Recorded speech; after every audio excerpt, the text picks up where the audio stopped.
Perhatian. Konten ini mengandung konsep esensi ilahiyah yang membutuhkan aspek pemahaman mendalam, yang kemungkinan hanya dapat diakses dengan keterbukaan hati dan pikiran, untuk mencapai tingkat pencerahan dan kesadaran yang lebih tinggi. Sebenarnya bagaimana Islam memahami konsep kematian dan apakah yang dimaksud dengan akhirat? Ya, jadi begini, Islam pada mulanya tidak terlalu dengan tegas bagaimana konsep kematian itu. Itu seperti di surat Yasin, ya.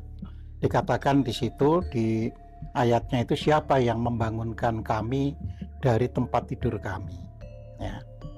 Nah, jadi artinya hari kebangkitan itu orang merasa dibangkitkan dari tempat tidurnya.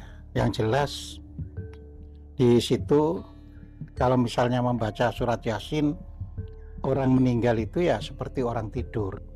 Kalau kita memperhatikan ajaran Islam, tentu kita harus memisahkan ajaran Islam ketika belum dituliskannya hadis-hadis, jadi masih pada Al-Quran, dan setelah munculnya hadis-hadis.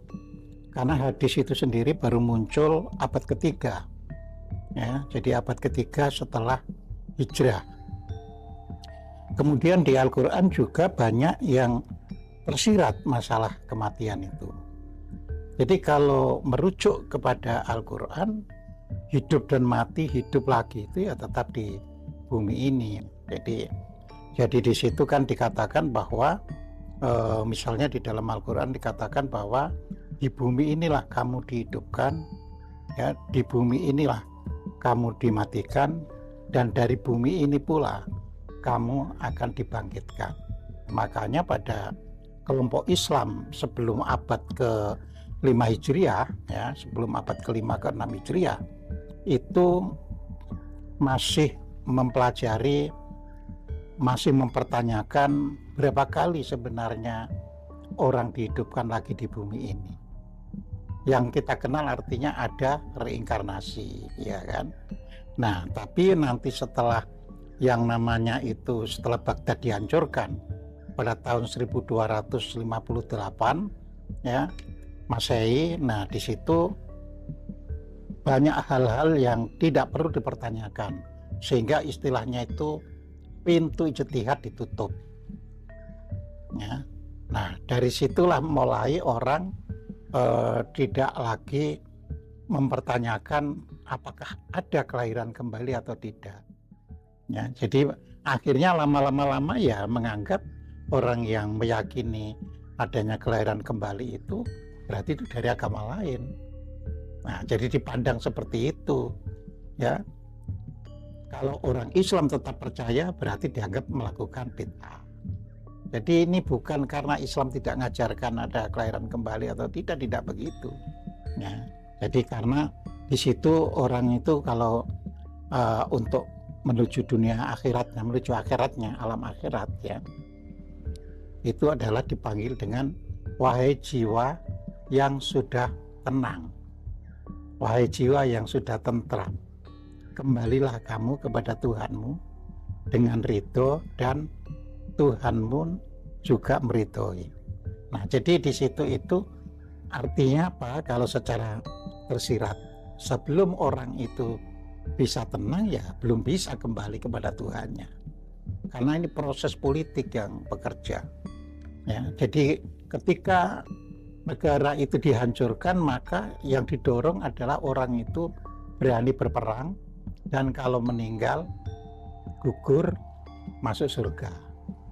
Jadi ini semua adalah persoalan politik, bukan karena ada, tidak ada, atau ada dalam Al-Quran.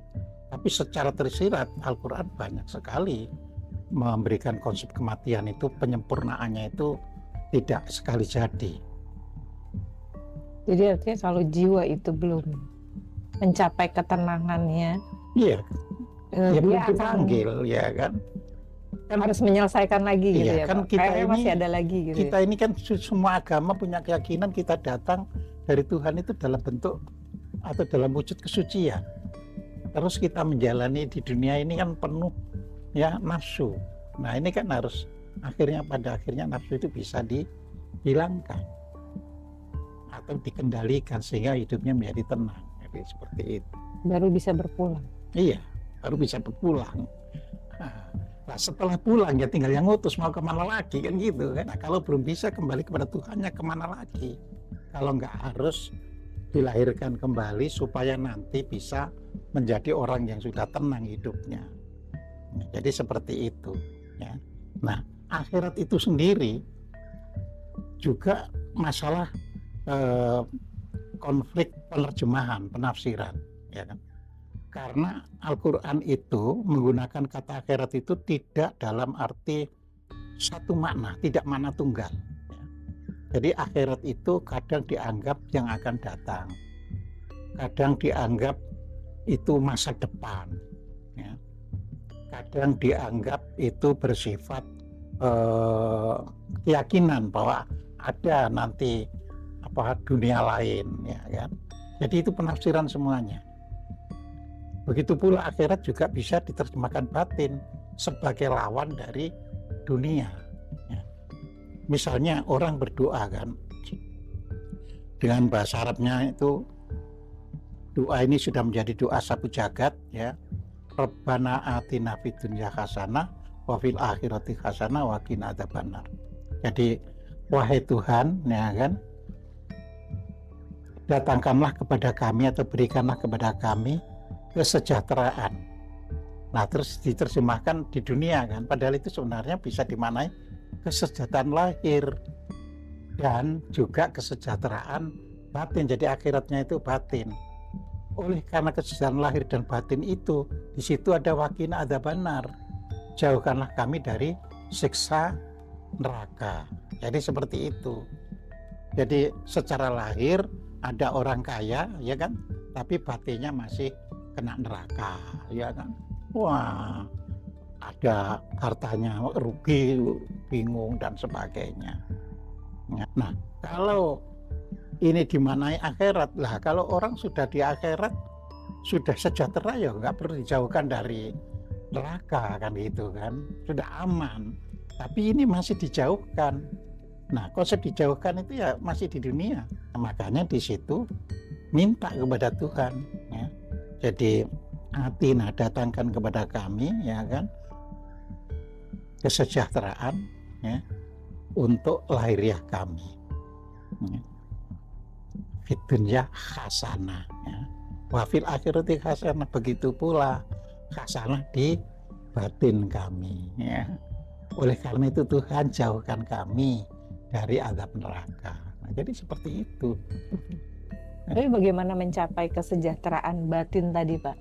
Ya, mencapai kesejahteraan batin kan di dalam buku Seti Jenar juga sudah kami uraikan, ya kan, bahwa manusia itu yang pertama-tama itu menyadari bahwa kalau masalah material kita ini, badan ini, ya setiap orang bakal mati. Ya, itu bukan orang apa saja, ya agama apa saja, anti Tuhan tidak anti Tuhan, semuanya bakal mati kalau yang lahir ini. Nah, kalau manusia itu sudah tahu, ya kelahiran ini berakhir dengan kematian, ya, berarti kan hidup ini hanya satu termin untuk melakukan kebaikan-kebaikan. Ya. Ketika saya kecil, orang tua saya kalau misalnya kita ngomong itu dianggap kasar, ya, itu ayah saya tuh bilang, siapa yang ngajari kamu seperti itu? Jadi itu orang tua. Misalnya ada omongan yang tergolong kasar, ya, kasar. Jadi kasar itu kan bukan memaki, cuma omongannya kasar, ya kan.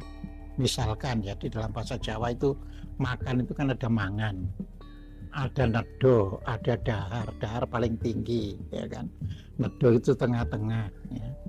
Terus mangan itu artinya umum, tapi di masyarakat kan ada jeglak, ada badok, ya kan. Nah, misalnya kita itu ngomong kepada teman, lu yang badoko gitu. Nah, orang tua itu marah, ya. Itu ajaran dari siapa, ya kan. Nah, kita anak-anak kan tentu saja dari pergaulan itu mendengarkan itu semua kan. tuturan-tuturan itu ya kan membuat kita akhirnya bisa hidup tanpa lagi keluar kata-kata yang dianggap kasar. Masyarakat yang relatif tidak banyak doktrin, kebaikan itu ya diwujudkan dalam kehidupan nyata. Misalnya tidak boleh berdusta, tidak boleh merugikan orang, tidak boleh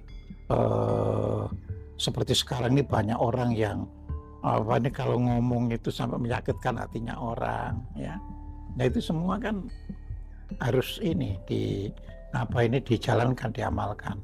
Jadi ketika ada tata krama di masyarakat dengan ditampilkan dengan baik, terus orang belajar itu dikondusifkan, diberi daya dorong yang bagus untuk bisa belajar, ya jadilah bangsa itu menjadi cerdas. Jadi cerdas tidak berarti karena makanan gitu loh ya. Ya, jadi konsep misalnya ya, katakanlah sekarang ini kan ada makanan bergizi ya kan. Makanan bergizi saja tanpa ada keteladanan ya nggak bisa mencerdaskan orang.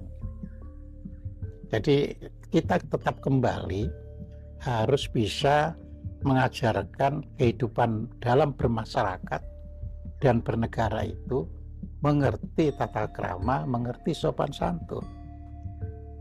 Sehingga kalau toh terjadi suatu diskusi dan sebagainya, silahkan tanya jawab seseru apapun, tapi tidak perlu istilahnya ad hominem. Jadi terus menyerang orang, goblok kamu misalnya. Ya kan tidak boleh.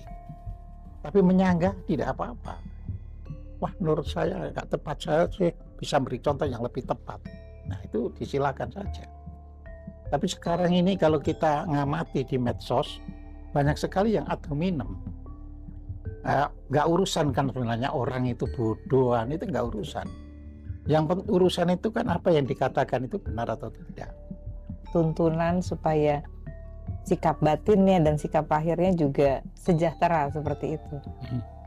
Iya, makanya dalam konsep Siti Jenar itu dikatakan bahwa di dalam hidup ini jobo njero podo, ya.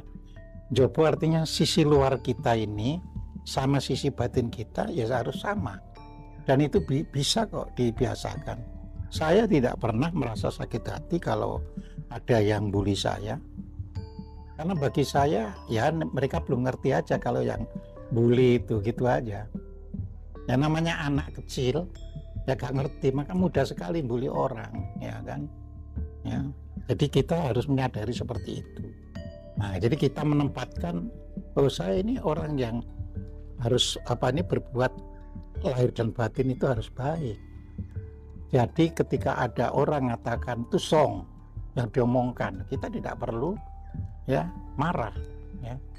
Karena dunia itu gini loh, orang yang biasa kena tipu, ya, maka dia akan merasa semua orang itu jadi penipu. Orang yang biasa mendapat song jadi orang lain, maka dia mudah menganggap orang lain itu juga song, ya. Jadi seperti itu, bisa diimplementasikan dengan baik atau tidak. Nah itu yang harus kita pegang. Nah sebenarnya kata bodoh, kata goblok dan sebagainya itu hanya untuk di dalam tataran pelajaran, bahwa kalau orang ya tidak menyadari sampai di sini tergolong itu bodoh. Nah, jadi hanya untuk sebagai kriteria, bukan untuk ad hominem menyerang orang. Tapi sekarang ini kan itu dipakai menyerang orang, gitu. Ada orang menganggap bodoh karena juga dia biasa dikatakan bodoh oleh orang lain. Jadi di situ. Ya. Jadi ini yang harus kita mulai ajarkan itu. Jadi kita nggak boleh kan seorang apapun, salah apapun kita katakan dia goblok, ya. Kita hanya berarti dia belum mengerti, berarti mungkin belum belajar banyak. Nah jadi yang dipelajari itu hanya sebatas yang ia sudah tahu, tapi belum banyak yang tahu. Jadi kita harus bisa menerima seperti itu.